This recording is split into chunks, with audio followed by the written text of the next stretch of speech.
Okay, this is Sock Mob. I guess Sock Mob Events. Yeah, Sock yes. Mob. Sock Mob Events, very first podcast we put on our website. Very exciting. I am Tisha, and I'm here with Matt, a London Bridge guide. And we just got finished doing a BBC London, or BBC Radio London interview.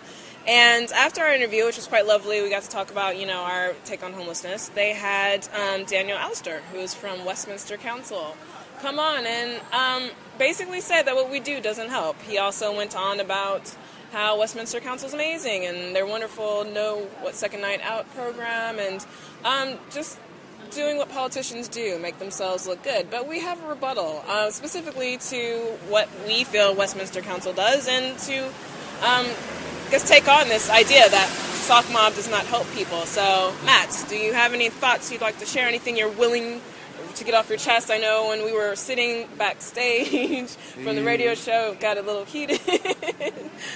I wanted to run back in and try and get on the phone with him, but they weren't having any of that. The first distinction to make is between Sock Mob, the group of friends that go out and do what they do, yes, and Sock Mob events and correct. what they do. He did name check Sock Mob and said, I think he referred to us as, and there's another reason why homeless people will stay homeless. Yeah, the thought that we get to meet people and get free socks. Yeah, yay, exactly. Fantastic. I think, to give him his due, he did reference at one point that it was a very complex problem. Very briefly, glossed across it. Basically, he just gave the entire PR spin to make Westminster City Council sound fantastic.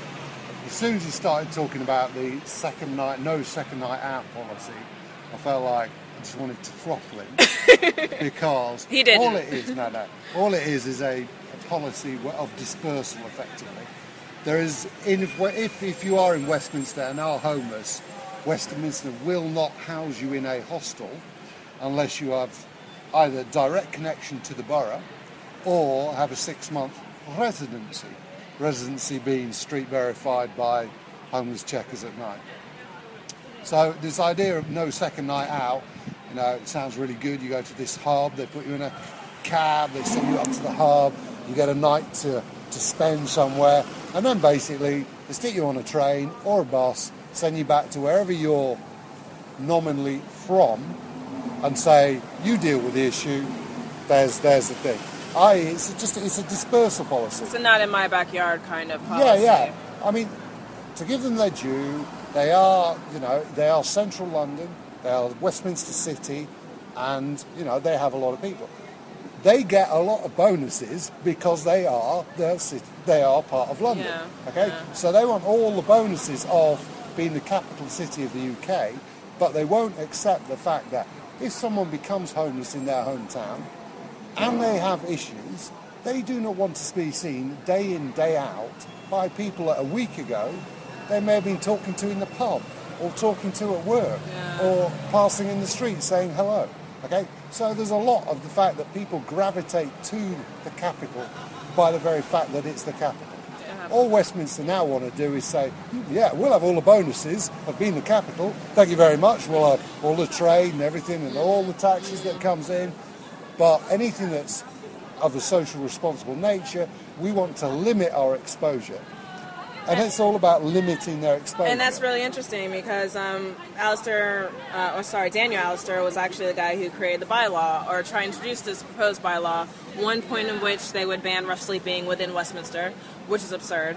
And the other point was actually to get rid of the soup kitchens. And it was really only with Sock Mob working with other soup kitchen, well, we're not a soup kitchen, but working with other groups, that we were able to at least stop the bit about rough sleeping, which he amazingly did not mention how that bit was overturned. But as far as right now, as things stand now, soup kitchens have to move indoors, and I think they have a month before they have to do it. What are your thoughts about the movie? The idea is that groups and organisations that come out and offer comfort and solace to homeless people are thereby encouraging them to remain homeless. There is no doubt in my mind that being homeless can lead very quickly to long-term homelessness because it's you have little or no responsibility to anything in society but yourself. So they have a point there, and that's a point that everyone's got to be aware of, that homelessness can lead to long-term homelessness because of the very nature of what it is in the city. So he's kind of got a semi-point. The fact is that if you are homeless, you generally got a problem, and if you are ready, if you wish to change or wish to start to change your problem, that's when you start banging your head against a brick wall, because there are so little in terms of long-term help to get you out there. Mr. Daniel Astaire may disagree with me and say, oh yes, we invest 9 million in all this. What a load of rubbish. He referenced the Passage. I'll tell you this much, I personally went to the Passage. They have a policy whereby, just as enacted by Westminster, that if you are not from the borough or have a direct connection with the borough, you are to be told that in terms of accessing the Passage or connections from Martin's housing services, they cannot take you on, and that is acceptable. However, the Passage did also, once they realised I did not have a direct connection, even though my son lives in Westminster, I didn't have a direct connection with Westminster, they then told me that I was not allowed to use their basic services of getting a shower, washing clothes, getting food. So, it is a big onion ring. And what people like Mr. Astaire will not tell you is that when you drill down through the onion ring of bureaucracy and rules and regulations, you find that it's increasingly harder and harder and harder.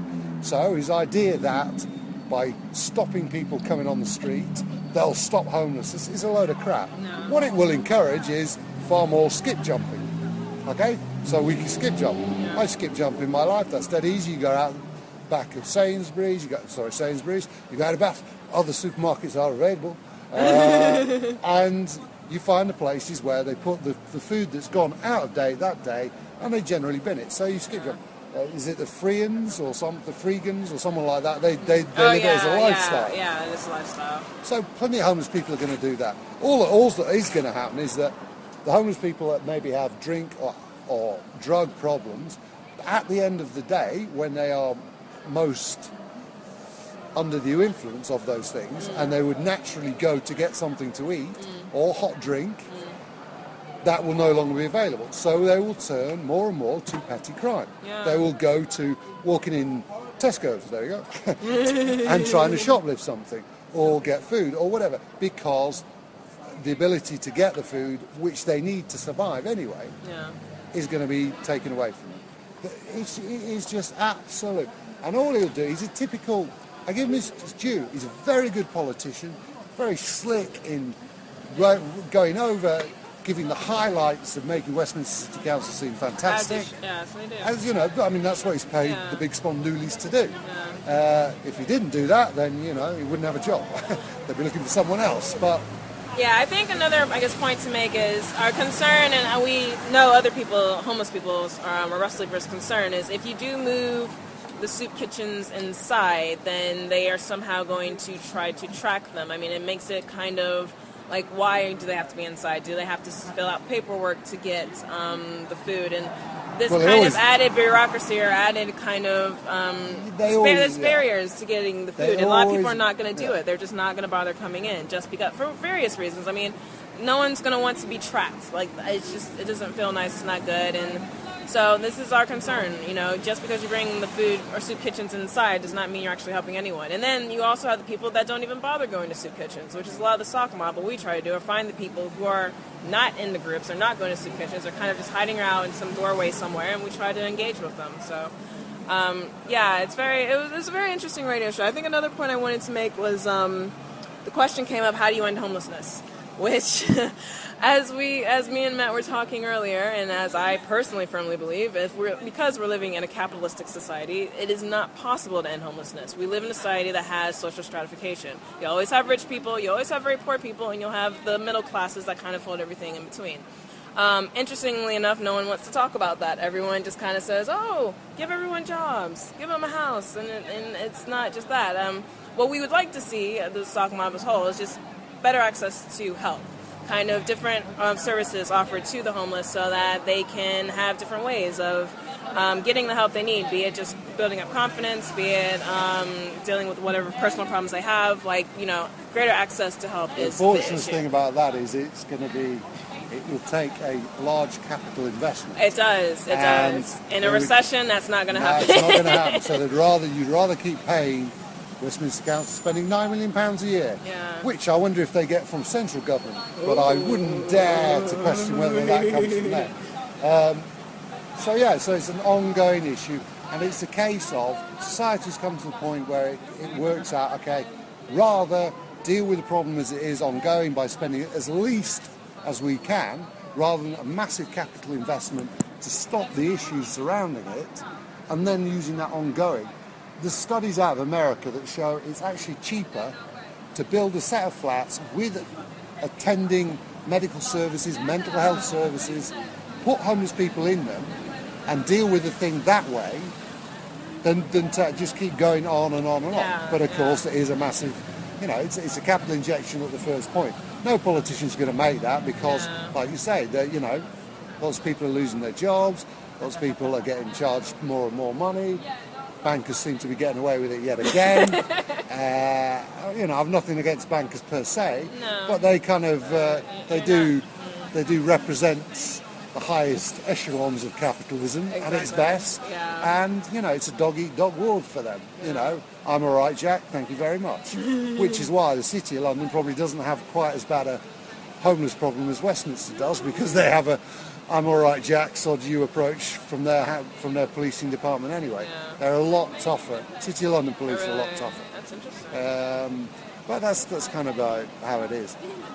Basically, the guys come out. The thing that really annoyed me, the two things that really annoyed me were that no 2-night out policy, which he put up as this fantastic, ruddy, great solution. But it isn't. What it is just a dispersal system of getting them off the streets of Westminster.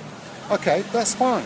Come out and say, have the cojones to come out and say, we don't want the blight of homelessness on our streets. Okay, just come out and say it. Get all the residents to come out and say it. Just have the balls to actually do that, and then people know where they stand. But to try and dress it up in this well-meaning, but we're like paternalist conservatives. We have a thorough understanding that it's very complex. Feeding people on the streets, dehumanizing. What a load of rubbish, okay? The truth is the truth, which is that you've got the Olympics coming next year. Westminster's going to be under the media spotlight of everyone. Boris says London will be homeless free. It's all. It will only happen if they boss everyone out, which is, last case scenario. That's what's going to happen. So that was the first thing that annoyed me. The second was that he actually referenced Sutton Mob and say that was one of the reasons that kind of upset all of us. So that was above anything else, to call us out in such a manner. You have absolutely no idea what we do. You don't know what you're talking about. It just was completely. I know, we have a podcast we're doing now. We're also going to have a blog post as a response, and hopefully be able to get in some sort of paper with us, some opinion piece of some sort, and just, Maybe Mr. Astaire would like to come on my tour. London Bridge, Friday night, Saturday or Sunday. Mr. Astaire should come to our next podcast. Why not put that out there? Come to our next podcast, debate the issues, come on a tour, do a mobbing, do a tour, podcast. So, the fact That'd is be amazing. He would probably get more sense out of me because I'm...